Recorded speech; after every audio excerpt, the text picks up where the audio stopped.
Bonjour à tous. Avant de commencer, je voulais remercier toute l'équipe organisatrice de la WAX et des filles et des garçons de la tech. C'est un super lieu, c'est la première fois que je viens là et c'est super cool d'être ici. Donc rapidement, je vais commencer par me présenter. Donc je m'appelle Thomas Bonny, je suis CTO et cofondateur d'une société qui s'appelle R2DevOps. Vous pouvez me retrouver sur Twitter si le sujet dont je vais vous parler aujourd'hui vous intéresse, sur ce nom d'utilisateur. Et donc moi j'ai commencé mon parcours dans la tech il y a à peu près une dizaine d'années dans un domaine qui s'appelle le HPC. Je ne sais pas si ça parle à certains d'entre vous, pour High Performance Computing. Et c'est un domaine en fait où mon rôle c'était d'administrer et de déployer et d'administrer des clusters de calcul qui allaient de plusieurs centaines à plusieurs milliers de serveurs Linux. Donc c'est un domaine dans lequel j'ai énormément appris en termes d'automatisation. C'est vraiment là que je suis tombé amoureux de l'automatisation. C'est un domaine génial, mais je faisais principalement de l'administration système. Mais avant ça, j'avais fait du développement. Et il y a à ce moment-là, il y a des buzzwords, DevOps, Cloud, CI/CD, qui ont commencé à arriver. J'ai commencé à les entendre de plus en plus, et j'ai pas pu y résister bien longtemps. Et donc j'ai quitté ce domaine, avec dans l'idée de réappliquer en fait tout ce que j'avais appris dans la partie automatisation, mais dans les cycles de développement. Donc, notamment dans l'implémentation de méthodologies DevOps pour venir automatiser et simplifier les processus de développement. Et donc c'est comme ça que, de fil en aiguille, donc j'ai changé complètement de domaine. Et qu'en janvier 2020, donc j'ai créé donc avec un ami cette société qui s'appelle R2DevOps. Et dans un premier temps, ce qu'on faisait, c'était de la prestation de services, d'implémentation de méthodologies DevOps. Et dans ce cadre, on a fait énormément de pipeline CI/CD, principalement sur GitLab. Et aujourd'hui, ce dont je vais vous parler, c'est un retour d'expérience d'une de ces prestations de service, d'une des premières. Avant d'attaquer, rapidement, je vais faire un rappel sur ce que c'est le CI/CD. Ce qu'on appelle le CI/CD, c'est l'acronyme de Continuous Integration, Continuous Deployment. Et concrètement, ce que c'est, l'idée, c'est de dire qu'en continu, on va prendre notre code applicatif et on va le faire passer dans un pipeline, dans le but pour la partie intégration, de le tester, ce code applicatif, de le packager, de le compiler, de le builder. Tous les pipelines sont différents, mais ils ont quand même une structure assez commune. Là, ce que vous avez sur la slide, c'est un exemple de pipeline sur GitLab. Donc d'abord avec une première étape de test. Donc on va tester des choses dans notre repo applicatif. Est-ce qu'il y a des secrets écrits en clair? On va tester la qualité du code, on va tester la sécurité, on va scanner des dépendances, ce genre de choses. Une fois que c'est bon, on build. Ici, dans ce cas-là, on build une image de container et ensuite on déploie. Dans cet exemple, on vient publier et signer une image sur un registry, mais quand on fait du continuous deployment, on peut aller jusqu'au lancement de la nouvelle version de l'application sur les infras. Donc, avant d'attaquer sur le retour d'expérience, j'ai une question pour vous. Ici, à main levée, qui fait de la CI/CD? En tout cas, qui dans ces projets a de la CI/CD? Okay. Un peu plus que la moitié, je dirais 2/3. Non, donc c'est super. À chaque fois que je fais un talk sur ce sujet, que je pose la question, il y a de plus en plus de mains qui se lèvent, donc ça c'est super. Et maintenant un petit sondage, donc parmi tous ceux qui ont levé la main, qui en fait principalement plutôt sur GitLab, avec GitLab CI? Ok, bon ça c'est assez conforme, la majorité c'est du GitLab CI. GitHub, GitHub Action, ok, un peu moins que d'habitude. Jenkins, ok. Et Jenkins, c'est assez stable à chaque fois. Et Dagger, principalement, non, ok. Bon, Dagger, à chaque fois je pose la question en attendant de voir le jour où il y a une première main qui va se lever, mais c'est pas encore arrivé. Ok.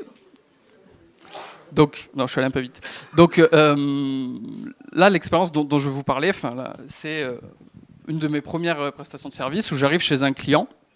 Donc ce client, ils viennent de migrer tous leurs projets sur GitLab.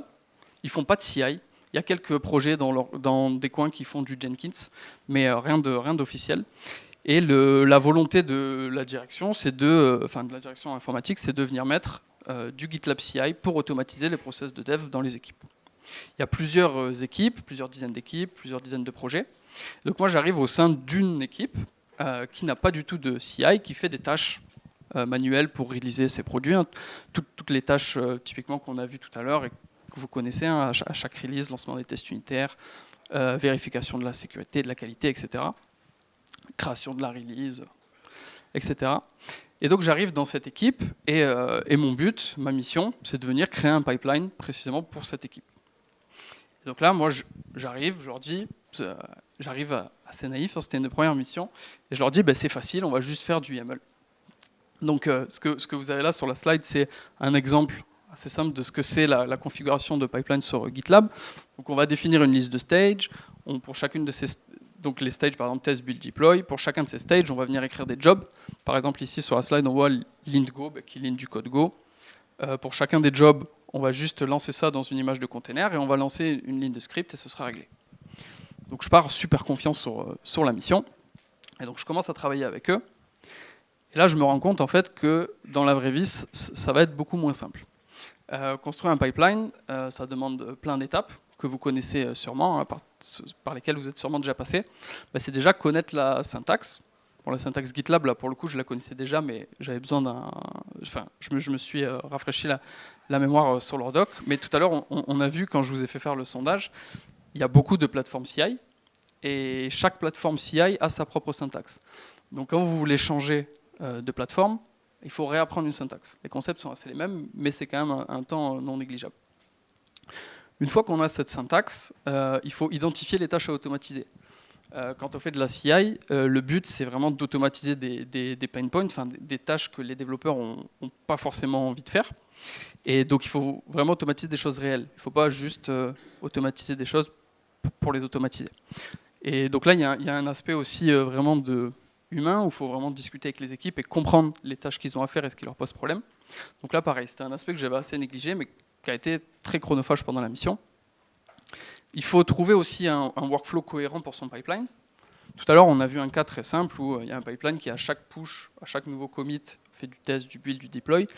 Mais ce pipeline, il doit s'inscrire dans le workflow de l'équipe, en fonction de comment vous travaillez dans Git, si vous êtes en Gitflow, si vous êtes en trunk-based workflow. On va déclencher des choses différentes dans le pipeline. Et chaque équipe, enfin en tout cas chez ce client, chaque équipe avait un process de travail assez différent. Et donc c'était super important de comprendre le process de l'équipe pour faire un pipeline qui marche avec. Une fois qu'on a ça, on a à peu près la structure. Et maintenant, pour chaque étape qu'on a identifiée automatisée, il faut aller trouver un outil. Donc en CI, ce qu'on a vu là dans le YAML juste avant, l'idée c'est qu'on va lancer des lignes de commande, des CLI, pour exécuter une action de façon automatique. Et pour chacune des étapes qu'on a identifiées ici, il faut pouvoir trouver une CLI qui nous permette de le lancer de façon automatique. Des fois c'est très simple, des fois sur certaines tâches complexes que font manuellement le client, c'est super long, enfin c'est super compliqué à trouver l'outil qui va bien. Donc ça pareil, ça m'a pris beaucoup plus de temps que prévu. Une fois que j'avais fait ça, il fallait sélectionner des images de containers. La CI, en général, aujourd'hui, elle s'exécute dans des containers. Donc chacune des étapes, on va instancier un container à partir d'une image et on va lancer les fameux outils dont on a besoin. On clone le repo Git à l'intérieur et on lance l'outil. Par exemple, un lint, on vient cloner le repo Git dans l'image de container et on lance un Go lint, par exemple. Donc ça, pareil, je pensais que ça allait être assez facile. J'allais sur Docker Hub, j'allais pouvoir trouver toutes les images officielles dont j'ai besoin. Ça n'a pas été vraiment le cas.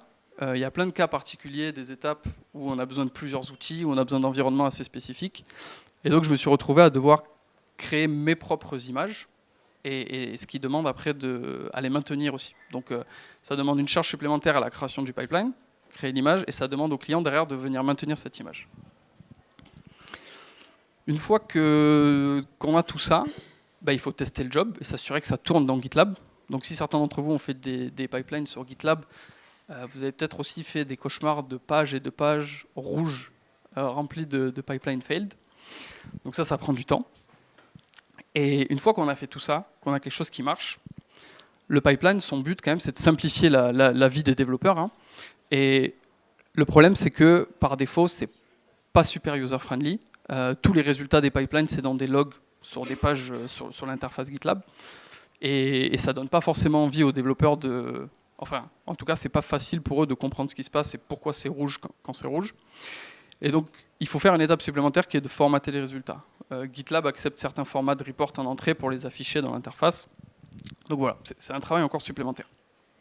Donc, cette première implémentation de pipeline, déjà, je pensais que ça allait être une promenade de santé, ça n'a clairement pas été le cas. Mais on a quelque chose qui marche. mon client est plutôt content. Ça simplifie vraiment le process de développement de son équipe. Et donc le client me dit, bah, mission accomplie, c'est bon pour moi. Ce que je vais faire, c'est que ce pipeline, il fonctionne bien, on va le répliquer, on va s'en servir comme base pour répliquer ça sur toutes nos autres équipes. Et moi, quand j'entends ça, j'ai une petite inquiétude parce que ce que je croyais être 10 lignes de YAML, finalement, c'est des centaines de lignes de YAML, difficilement maintenables dans un repo. Donc j'écris quand même une documentation, un README, je forme 2 personnes dans l'équipe. Et de là, je pars de cette mission, je passe à autre chose, je l'oublie. Et quelques mois plus tard, j'ai mon client qui me rappelle et qui me dit c'est le bordel. Il y a l'équipe sécurité qui est venue auditer tous nos projets. Donc sur l'applicatif, ça va plus ou moins. Par contre, sur les pipelines, on s'est pris un gros carton rouge, on a raté l'audit parce que y a du YAML partout, on n'y comprend rien, dans chaque projet, tout est hard-codé. Et donc l'équipe de sécurité nous a dit que ça ne pouvait pas passer. Donc, donc avant d'attaquer sur le vif du sujet de qu'est-ce qui a été audité et pourquoi ça ne marche pas, pareil, j'ai 2 questions pour vous. La première question, c'est, pas forcément dans un pipeline, mais qui s'inquiète de la sécurité ici de son code applicatif? Ok. Ok, pas... Certains hésitent quand même. Hein.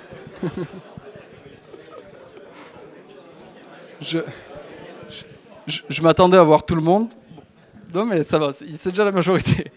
Et deuxième question, donc parmi tous les gens ici qui s'inquiètent de la sécurité de leur code applicatif, qui s'est déjà inquiété ou a déjà testé la sécurité de ses pipelines CI/CD? Ok, ça par contre, je m'y attendais. Voilà, il y a beaucoup moins de monde qui se pose cette question. Parce que ce qu'on voit aujourd'hui concrètement, c'est que c'est quand même dans les consciences qu'il faut tester le code applicatif, qu'il faut vérifier la sécurité.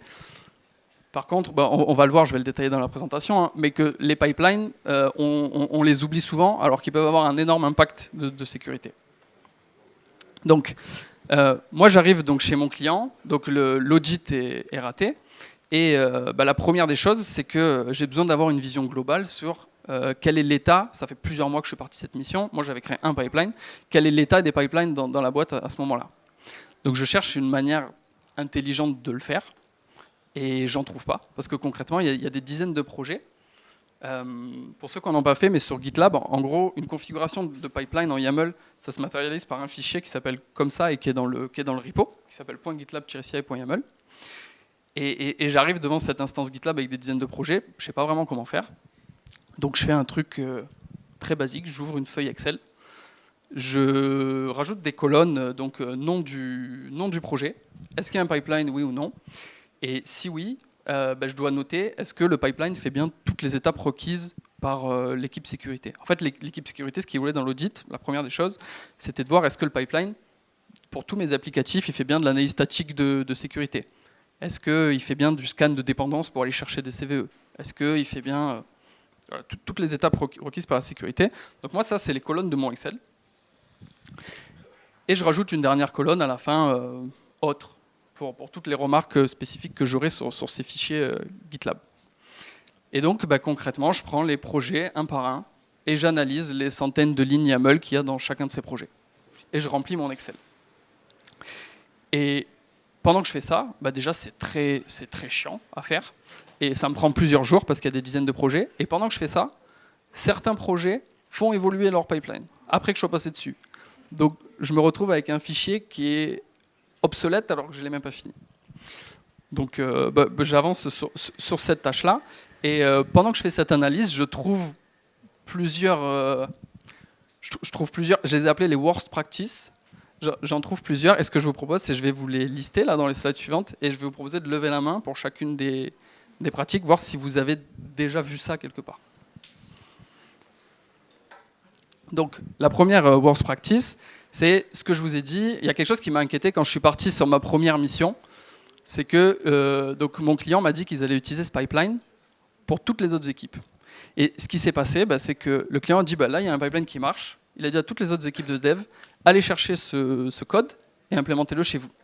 Et donc chaque équipe est venu copier-coller le YAML chez eux, en modifiant, en l'adaptant plus ou moins à leur projet. Et donc, en fait, ils se sont retrouvés avec des dizaines de configurations de pipeline, plus ou moins dupliquées, et on ne savait absolument pas qu'est-ce qui était où.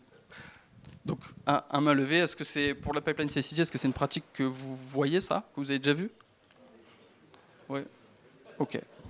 Bon, ça ne m'étonne pas. Et donc, bah, clairement, le problème de ça, l'impact, c'est surtout sur la maintenabilité. Hein. Déjà, ça prend énormément de temps à créer, quand à chaque fois on fait du code dupliqué. Et puis, à maintenir, c'est un enfer. Le deuxième cas, alors ça, c'est des équipes. En fait, lorsque le pipeline détectait des problèmes, le pipeline était rouge, était bloqué. Et donc, il y a certaines équipes, bah, par exemple, quand le pipeline trouvait des CVE critiques dans leur dépendance, bah, la résolution, ça a été de commenter le job de CI. Donc, le pipeline était vert. Donc ça, à main levée, c'est quelque chose que vous avez déjà vu? Ok.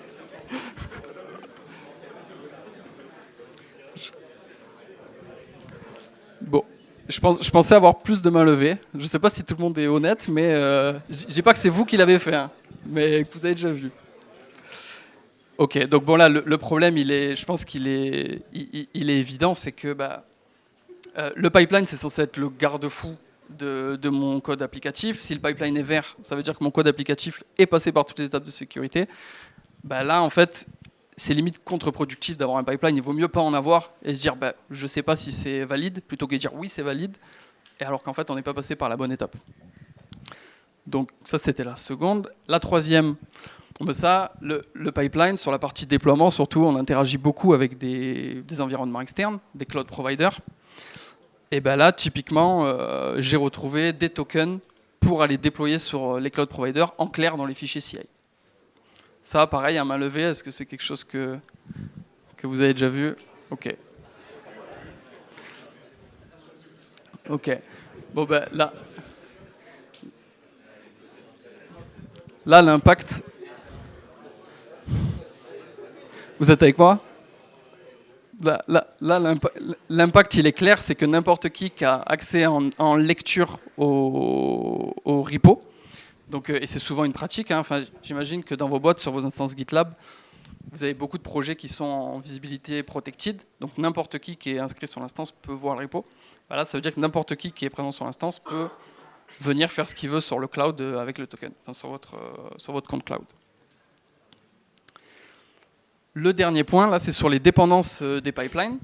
Donc là, c'est des équipes qui ont eu besoin de lancer des nouveaux outils dans leur pipeline. Et donc, on a parlé du fait que les outils, quand on veut lancer des outils, on a besoin d'une image de container qui contienne l'outil. Et bien là, c'est des utilisateurs qui sont allés sur le Docker Hub et compris la première image venue, gérée par la communauté, enfin gérée par des personnes qu'on ne connaît pas, et qui sont venus les lancer dans leur pipeline. Ça, c'est des choses que vous avez déjà vues? Ouais, ok. Ça, honnêtement, aujourd'hui, à chaque fois que je vais voir un nouveau client, c'est des choses qu'on voit. Hein. Enfin, des images Docker pas de confiance utilisées dans la CI, c'est quelque chose qu'on voit tout le temps. Et concrètement, l'impact de ça, c'est que les pipelines, c'est quelque chose qui accède à plein de choses super critiques pour votre entreprise, donc votre infrastructure, votre code, le repo concrètement, le code, les secrets de déploiement. Et là-dedans, aujourd'hui, on vient utiliser des dépendances auxquelles on n'a pas confiance. Par exemple, l'image de container qui est utilisée pour lancer le job, si elle est maintenue par quelqu'un qui est malveillant ou qui lui-même se fait pirater par quelqu'un de malveillant, ça veut dire que dans votre chaîne, on peut exécuter du code pour venir extraire votre code, tous vos secrets. Puis ça se fait super facilement en bash, hein. On fait un env, on a tout votre environnement avec tous vos secrets, et on envoie ça quelque part sur le net. Donc ça, c'est un vrai problème, tous ces points que j'ai vus, que j'ai notés dans mon fameux Excel. Et donc je dis à mon client, concrètement, c'est normal que tu aies raté ton audit, hein, parce que pour deux choses, premier point, tes pipelines, ils garantissent en aucun cas que tes applicatifs ils sont testés correctement, parce qu'on a vu des gens commenter des étapes, on n'avait même pas de liste précise de quelles étapes étaient faites où. Et le deuxième point, c'est que la CI/CD elle-même, bah, ça devient une énorme surface d'attaque. En fait, et en plus, c'est très coûteux à maintenir. Bon, là, ce n'est pas un aspect sécurité, mais c'est quand même un aspect qui nous touche tous. Et donc, en fait, à cause de ces 2 points, finalement, mettre de la CI/CD, ça fait gagner du temps aux équipes, mais ça devient contre-productif sur les aspects sécurité.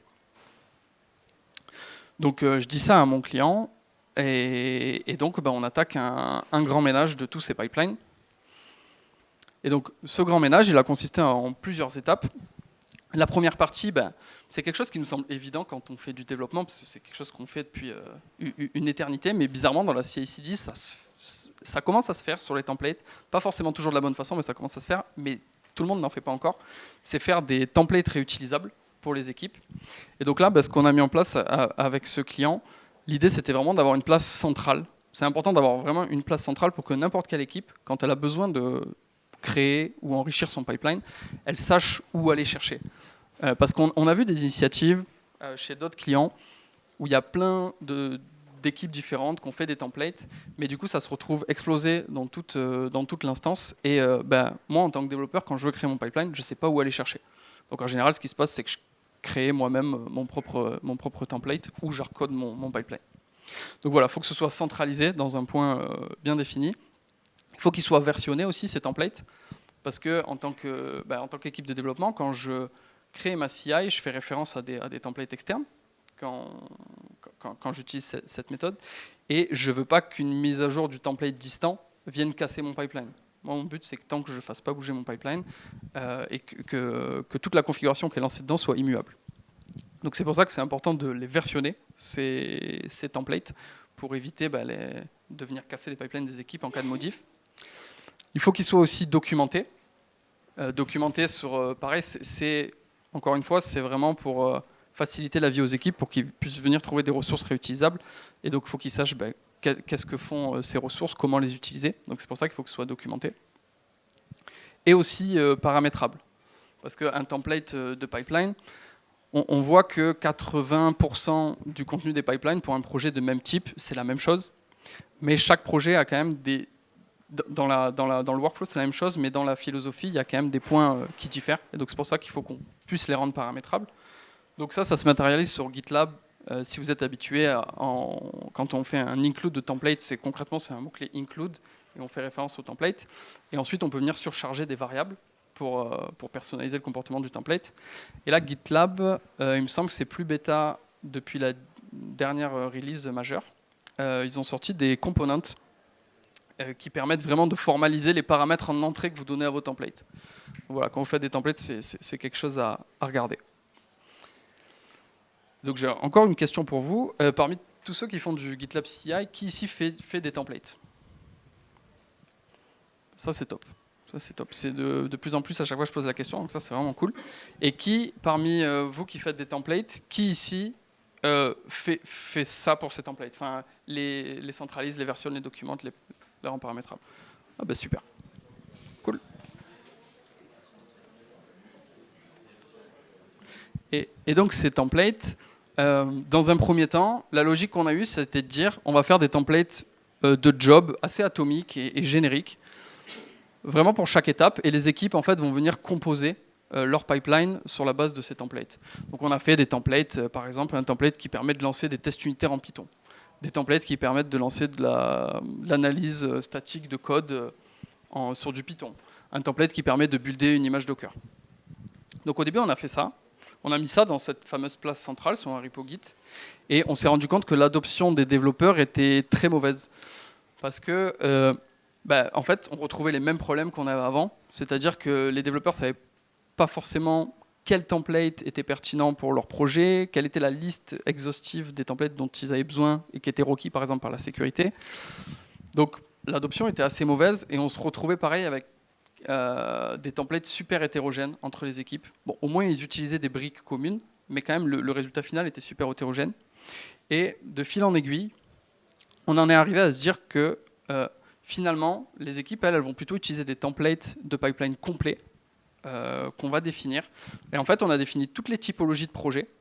Donc les projets, par exemple, un projet d'API Go, un projet React, un projet de documentation, un projet d'API en Python. On a fait la liste, et pour chacune de ces typologies, on est venu fournir un template de pipeline complet, donc avec tous les prérequis de l'entreprise, tous les prérequis de l'équipe sécurité, et avec le workflow inclus à l'intérieur du pipeline. Et ces templates-là étaient inclus de la composition des templates du dessus. Et avec ça, on a eu une bien meilleure adoption. Pour les équipes, c'est beaucoup plus facile. J'ai un projet d'API Go, je prends ce template-là, je l'inclus et ça marche. On a dû quand même définir des conventions pour ces équipes, pour dire si vous avez telle typologie de projet, il faut respecter telle convention. Mais ensuite, ça marche très bien. Et ça, c'est une tendance qu'on voit chez à peu près tous les clients qui font des templates GitLab, qui au début commencent par... en tout cas, ceux qui ont commencé par faire des jobs assez unitaires, atomiques, génériques, ils se retrouvent finalement à faire des templates complets pour chacune des typologies de projets qu'ils ont. Parmi tous ceux là qui faisaient des templates, comment je vais poser la question? Est-ce qu'il y en a qui sont dans le cas numéro 1 et qui en fait, pour qui ça marche bien, qui n'ont pas eu besoin de faire les templates 2? Non. Ok, donc tous les autres, donc j'imagine que vous êtes tous dans le cas numéro 2, où vous fournissez un template complet.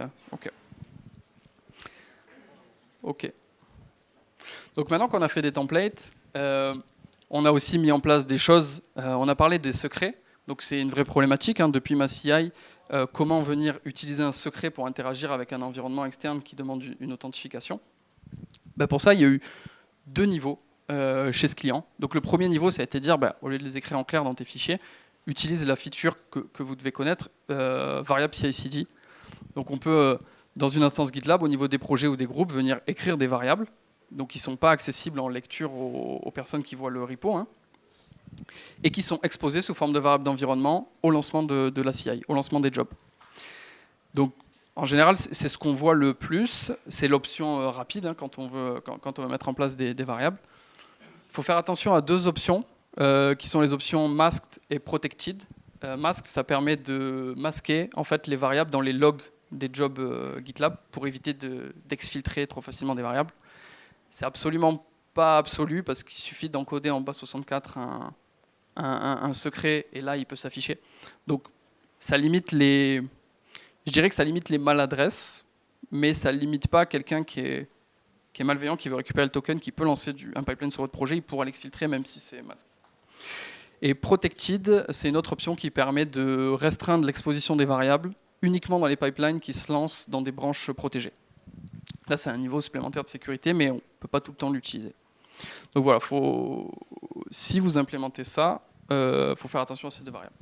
Et le deuxième niveau, mais qui là est plus complexe à mettre en place, c'est l'utilisation d'un service externe de secret, comme par exemple Vault. Mais là, ça nécessite plus de configuration, mais l'avantage de ça, c'est que ça permet d'exposer aucun secret dans GitLab lui-même.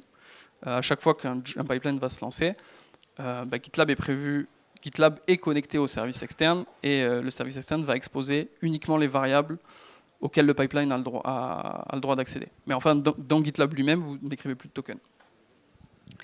Et sur la doc GitLab, ils vous décrivent comment le faire. Parmi vous, est-ce qu'il y en a qui sont au niveau 2 aujourd'hui, qui utilisent des services externes? Ah, super. Ok.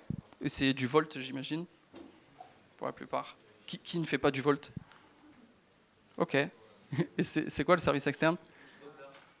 Ok. Ah d'accord, je ne sais pas. Intéressant. Donc ensuite, une autre chose qu'on a dû faire pendant qu'on a fait le ménage, c'est les images de containers. Donc on a vu que c'était super critique, cette dépendance des pipelines. Et donc ce qu'on a fait concrètement avec mon client, c'est qu'on a listé toute une source de liste de confiance. Mon client a défini tel registre de containers, j'estime que tout ce qui vient de là est de confiance, donc on peut les utiliser. Et pour tout le reste, là on n'a pas eu de solution miracle. On a dû rebuilder en interne les images avec les outils qui vont bien. Donc les builder en interne et après les maintenir. Donc ça, malheureusement aujourd'hui, j'ai pas de solution plus facile que ça. Mais voilà, le critère pour mon client, c'était que tout ce qui tourne dans sa CI, ce soit des choses de confiance. Après, pour finir sur le nettoyage qu'on a fait sur les best practices, alors nous, on a fait le choix de jamais installer d'outils dans les jobs parce que on a vu que c'était super critique les dépendances et d'où viennent les dépendances pour assurer la sécurité. Et donc si on commence à installer des outils dynamiquement dans les jobs, bah, ça pose ces problèmes de sécurité parce que la personne qui va créer le job ne va pas forcément mettre en place tous les tests nécessaires. Et en plus, ça pose des problèmes de performance parce que si vous avez besoin d'utiliser je sais pas, un package NPM et que vous faites un NPM install à chaque run, si vous le runnez 100 fois, ben vous faites 100 fois l'install plutôt qu'une seule fois dans l'image. Donc toutes les dépendances des pipelines doivent être en fixe. Enfin nous en tout cas c'est la règle qu'on s'est mis chez ce client. Donc les dépendances des pipelines concrètement c'est les templates. Donc quand je fais un include de mon template, ben, je mets une version fixe pour être sûr que ma configuration elle est immuable quand je la configure. Les images aussi de containers que je vais utiliser, je vais les utiliser selon une version fixe. Le troisième point, c'est plus une question de faire attention à de l'over-engineering, où quand j'ai fait l'état des lieux, j'ai vu certains pipelines qui utilisaient des workflows super complexes, des syntaxes super complexes, dans des cas où ce n'était pas obligatoire. Par exemple, un exemple que je vois souvent, c'est, je vous ai montré au tout début, le workflow de base d'un pipeline GitLab, c'est il y a des stages, au sein de ces stages, il y a des jobs, et les stages se lancent de façon séquentielle. Au sein des stages, les jobs se lancent en parallèle. Et souvent, ce que je vois, c'est que les utilisateurs implémentent, avec le mot-clé needs, on peut créer des diagrammes, des directed acyclic graph, où en fait on définit nous-mêmes l'ordonnancement des jobs. Et je vois souvent ça dans les configurations. Des fois c'est obligatoire pour certains cas complexes, mais souvent ça ne l'est pas, et ça complexifie énormément la configuration, et on se retrouve à passer un long moment à comprendre tout l'enchaînement et ce qui se passe, alors qu'en restant sur le cas de base, bah ça se comprend tout de suite. Et le quatrième point, c'est faire fréquemment des audits de pipeline, même en ayant mis toutes les couches qu'on a vues ici, donc les templates, le nettoyage, enfin les images de containers, les secrets. On ne peut pas maîtriser, aujourd'hui en tout cas dans GitLab, on n'a pas de moyen clair de maîtriser ce qui se passe dans les templates, dans les pipelines, pardon. Donc c'est nécessaire de refaire cet audit fréquemment et de s'assurer que les utilisateurs utilisent bien les templates qu'on met à disposition et que ce qu'il y a dans les templates qu'on met à disposition, c'est sécurisé, c'est de qualité. Et donc à la fin de tout ça, mon client est content, mais il est quand même pas serein parce que donc ce qu'il a dans son infra, enfin ce qu'il a dans la configuration de ces pipelines là, ça lui convient, on a fait le ménage, ça marche. Par contre, pour lui, c'est super opaque parce que, on l'a vu, hein, une configuration de pipeline, c'est des YAML dans des repos. Il n'a aucune vision globale pour voir ce qui se passe. L'audit, il veut bien faire des audits, mais ça lui prend du temps. Et il n'a pas forcément d'experts, enfin de personnes ultra calées en CI pour venir faire l'audit et savoir pointer les points qui posent problème. Donc, on le quitte, il n'est pas super confiant. Et c'est là qu'on se dit qu'il y a quelque chose à faire. Chez R2 DevOps. Et c'est à ce moment-là qu'on s'est dit, en fait, on va arrêter de faire du service et on va développer un produit qui permet automatiquement de venir faire une cartographie de toute une instance GitLab pour voir le contenu du GitLab CI. On ne regarde que le GitLab CI, on ne regarde pas le code applicatif. Et en fait, tout cet audit, le produit le fait pour le client. Au lieu de remplir la feuille Excel comme j'ai fait pendant ma mission, le produit le fait en quelques minutes, il cartographie le tout et il pointe les problèmes de sécurité. Pour les quelques minutes qui nous restent, j'aurais voulu vous faire une démo du produit, mais on a eu un problème technique, donc je ne suis pas sur mon ordinateur, donc je peux difficilement vous faire la démo. On est partenaire avec GitLab, on est partenaire technique avec GitLab. Je vais vous montrer peut-être juste la home page. Si je pars là, oui. Alors, il n'y aura peut-être pas tout ce que je veux vous montrer, mais vous pourrez vous faire une idée. Donc l'idée, c'est que on lance, en fait, R2 DevOps, il s'installe ou chez vous ou en SaaS, et il vient scanner toute votre instance GitLab.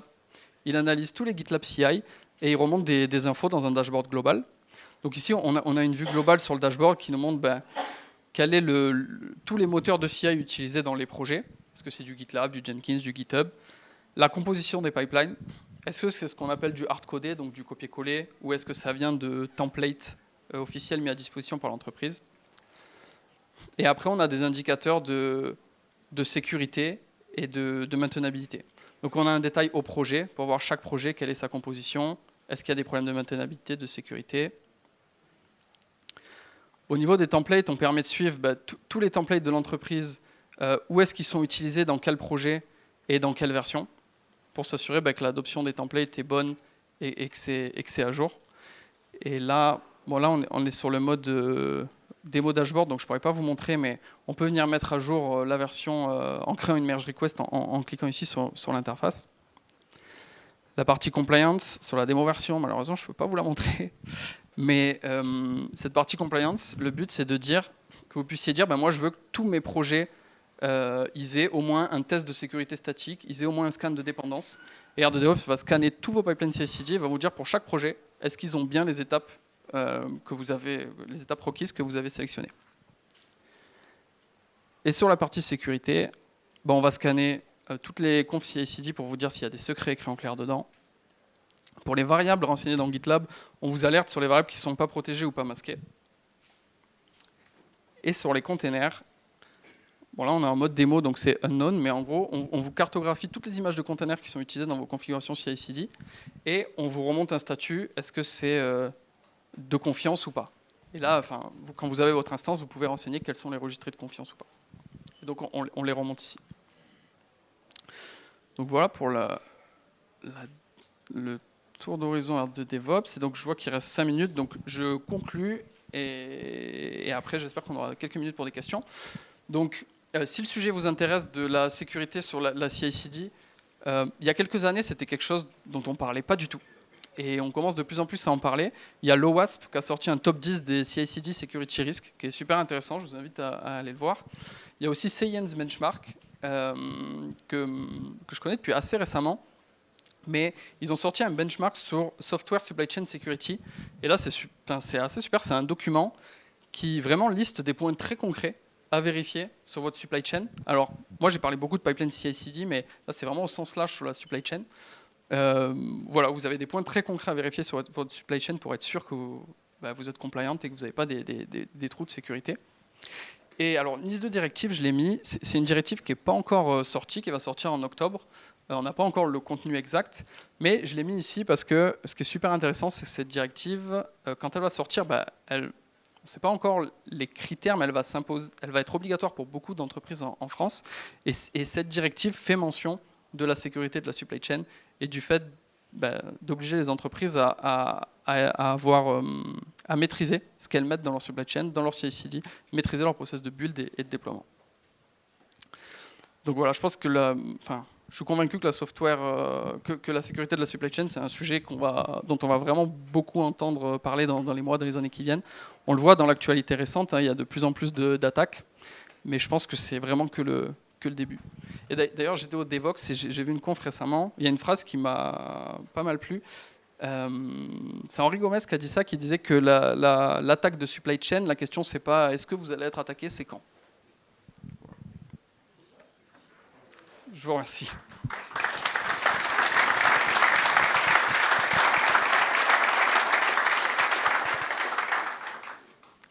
Est-ce qu'il y a des questions?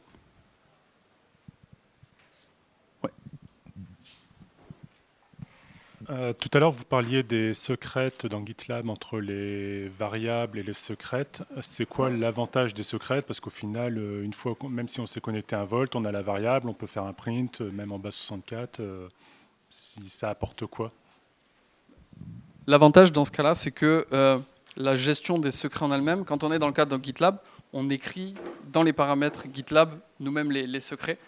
Et donc l'avantage, c'est vraiment qu'on sépare les responsabilités entre la configuration du Vault et l'instance GitLab. Et c'est dans la configuration du Vault qu'on dit dans quel cas, quand il y a un pipeline qui se lance sur GitLab, on expose quelle variable. Mais c'est vraiment, on sépare les responsabilités entre les personnes qui gèrent les secrets et les personnes qui gèrent le GitLab. Le principal intérêt pour moi, c'est ça. Et voilà. Et tout est à un seul endroit.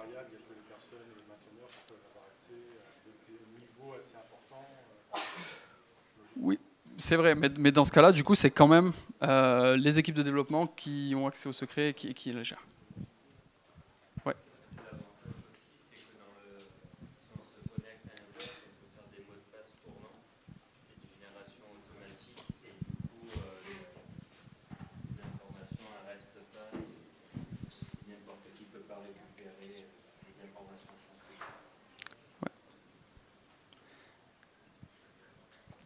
Tu as une question Il y a de le micro qui arrive. Alors, moi j'avais une question par rapport au test.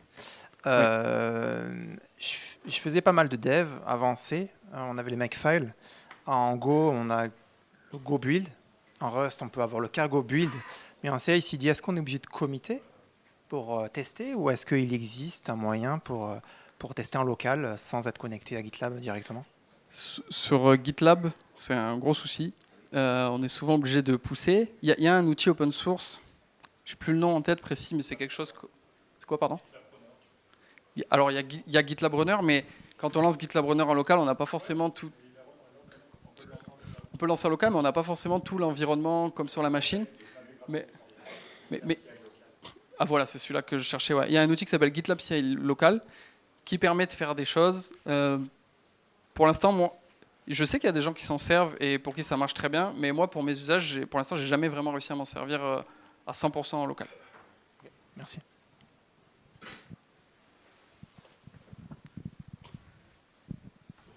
Déjà, merci pour la conf. Ensuite, je voulais savoir, est-ce qu'il y a des moyens de verrouiller les fichiers de GitLab CI pour qu'ils ne puissent pas être modifiés par les équipes, par exemple, ou autre? Il y a GitLab Ultimate qui permet d'apporter ce genre de feature, mais sinon, non, sur GitLab, il n'y a pas de réel moyen de faire ça hormis GitLab Ultimate. Rien n'empêche un développeur de surcharger un job qui a été présent.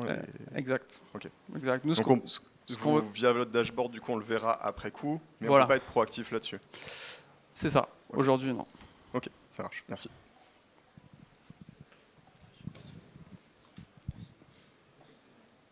D'autres questions? Ok. Eh ben super. Merci pour votre écoute.